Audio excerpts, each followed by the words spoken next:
Kelkaj homoj diras, ke oni povas rekoni psikopaton en la infanaĝo. En mia caso tio estas preciza. Kiam mi agis, mi strangolis la katon de la najbaro malantaŭ ŝedo. Mi rememoras rigardi ĝin singarde, atentante al kiom longe ĝi rezistos.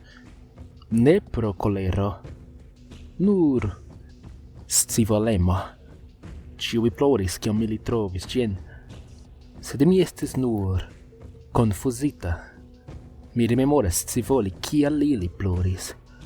Dum mi maljuniĝis, aferoj pli graviĝis. Ĉkanado, luktoj, rompado de aferoj en la domo nur por vidi kiel homoj reagas. Poste, rompado de homoj. La unuan fojon kiam mi mortigis iun, aŭdi la sonon de la kolo klakanta ne estis malbela, sed ja kontentiga, kiel flexi branĉeton ĝis ĝi cedis. Mi atendis la kulpon pri kiu ĉiuj parolis, sed ĝi neniam venis. La sama afero la duan fojon kaj la trian.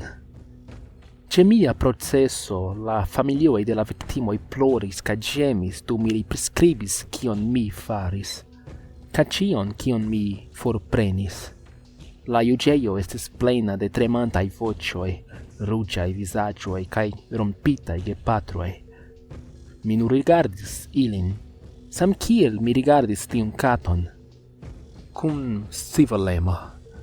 La juĝisto nomis tion mava.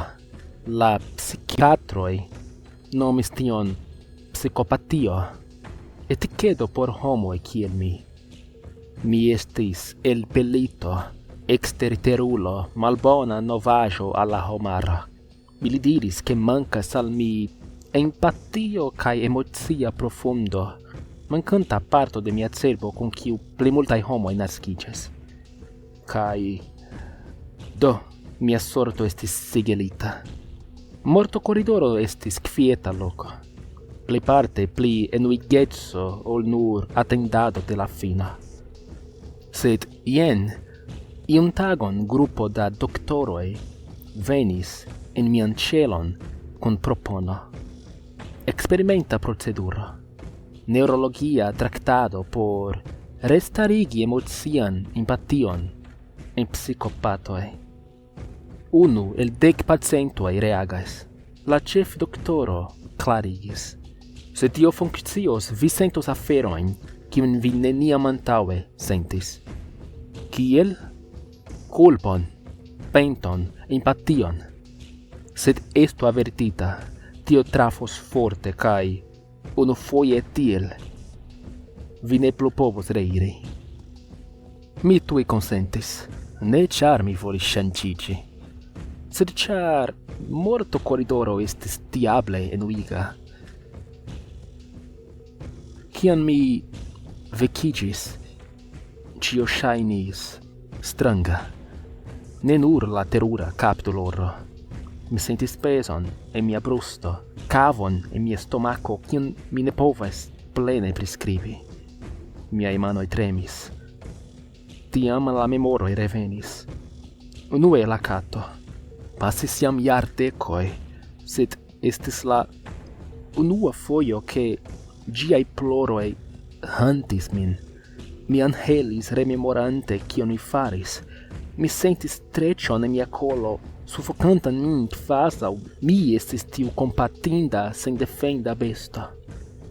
La murdoj. Ili ŝajnis malsamaj nun. Por la unua fojo mi vidis la timon in iliaj okuloj, kaj sentis la malesperon de ilia senkapableco. Mi aŭdis la familiojn ploreti denove en la juĝejo, kaj nur ĉi tiun fojon tio pikadis. La bedaŭro trafis min kiel fizika bato. Larmoj fluis sur mian vizaĝon, dum mi tremadis nekontroleble, dezirante povi reiri en la tempon, dezirante ke mi povu malfari tion kion mi faris. Mi ne volus tiun senton eĉ al mia plej malbona malamiko. Homoj pensas ke murdisto estas monstroj, sed ne. Ni estas rompitaj homoj, al kiuj mankas io en la cerbo. Se mi havus tiujn sentojn kiam mi estis pli juna, mia vivo estus tute malsama. Mi komprenus kial homoj ploras, kial perdoj doloras, kial timo gravas. Mi pasigus mian tempon helpante homojn, anstataŭ detruante ilin, protektante homojn, anstataŭ ĉesante ilin. Eble mi povus savi vivojn, anstataŭ forpreni ilin. Kiel vi povas vidi, la proceduro ŝanĝis ĉion en mi, ĉar post kiam mi vekiĝis, la pento finfine havis sencon, kaj post kiam ĝi klakis, fariĝis surprize facile sekvi la tonon. Do, mi estas vere dankema, ke oni decidis doni al mi duan ŝancon hodiaŭ. Nun, policisto, ĉu vi ne demetos ĉi tiujn mankatenojn? Mi promesas, ke mi ne vundos iun ajn denove.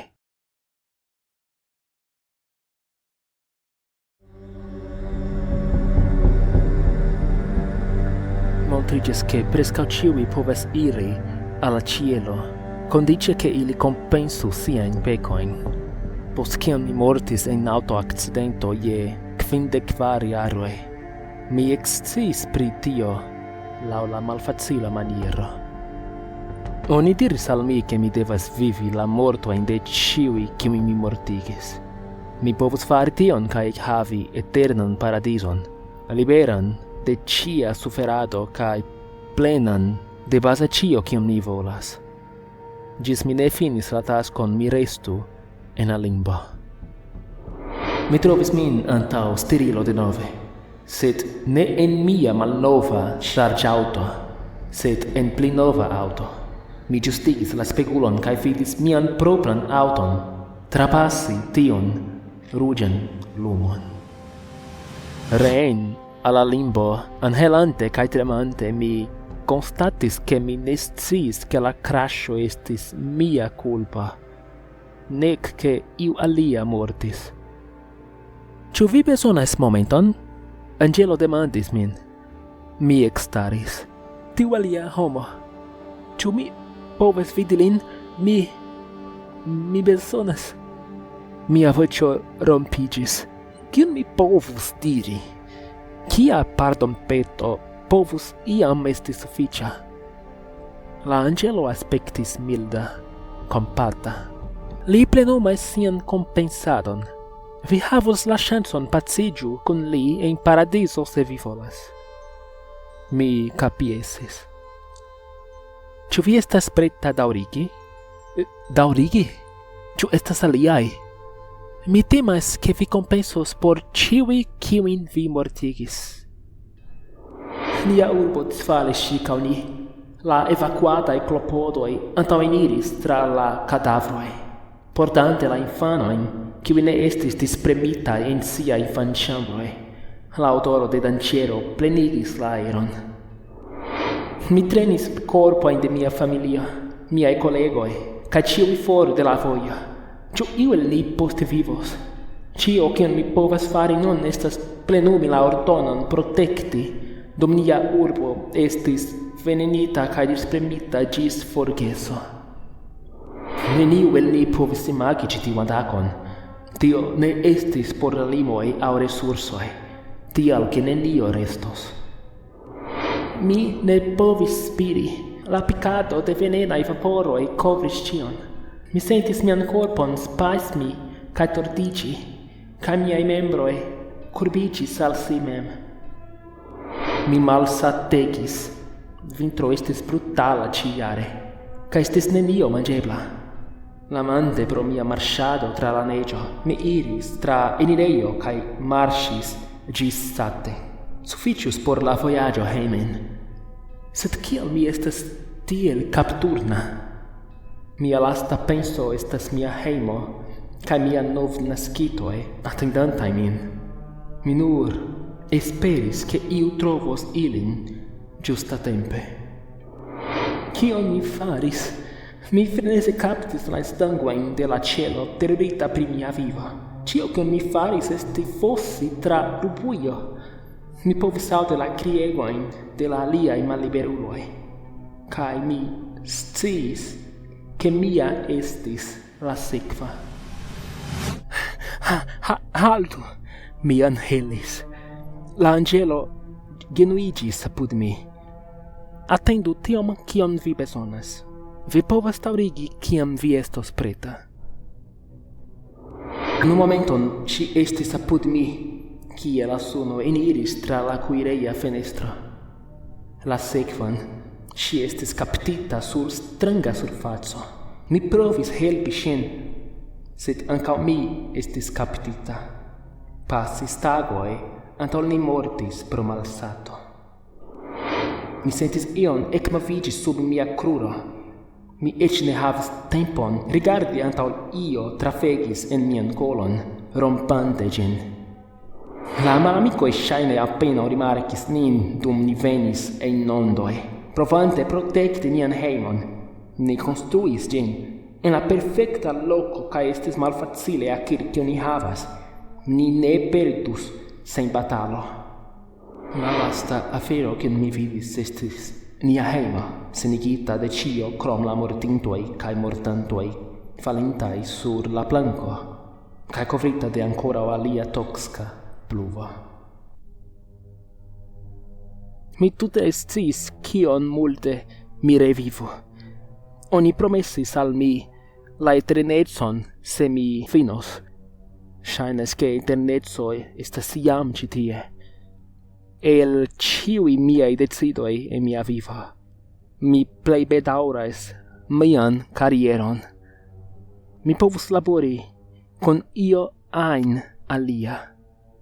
Kial mi elektis plago kontroliston.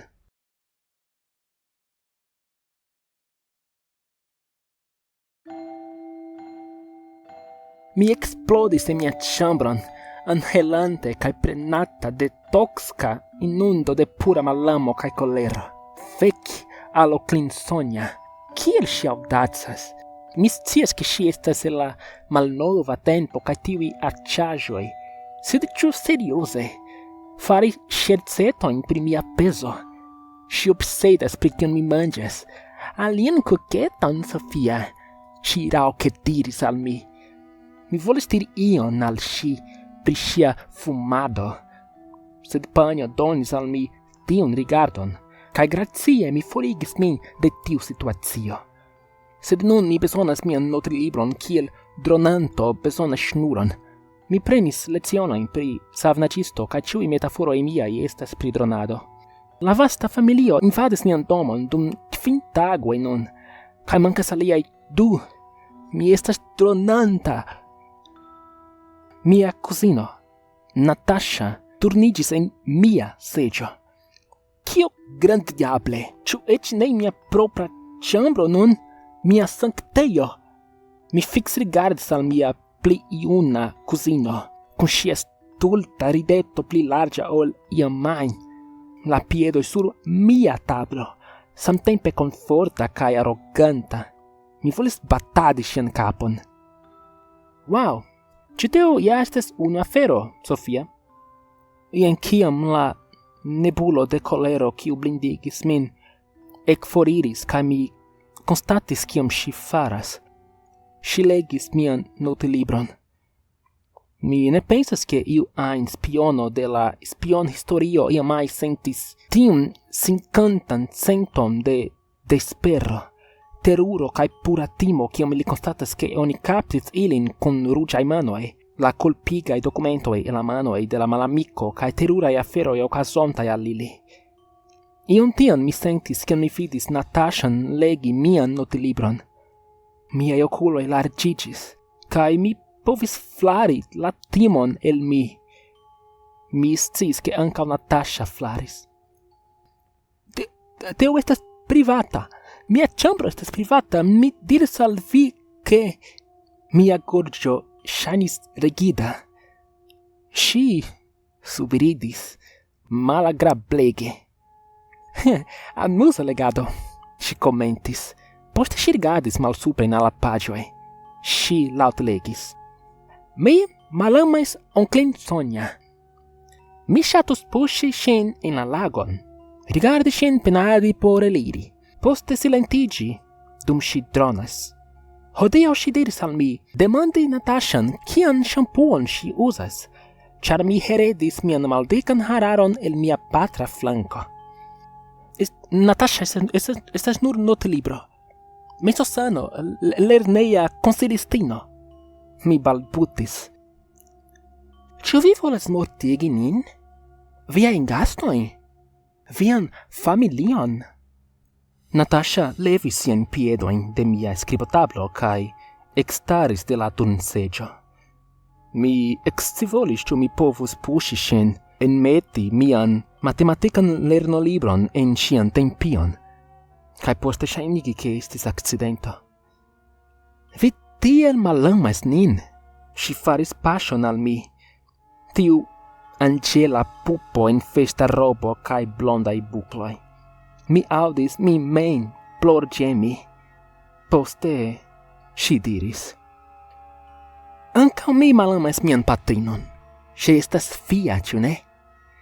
Ni faru tion, sed via ideo kun la lago estas tro simpla. Verdire mi havas multe pli bonan planon, pri kiu mi pensas dum iom da tempo. Mi kredos ke vi ŝatus ĝin. Mi elasis spiron trankvilan.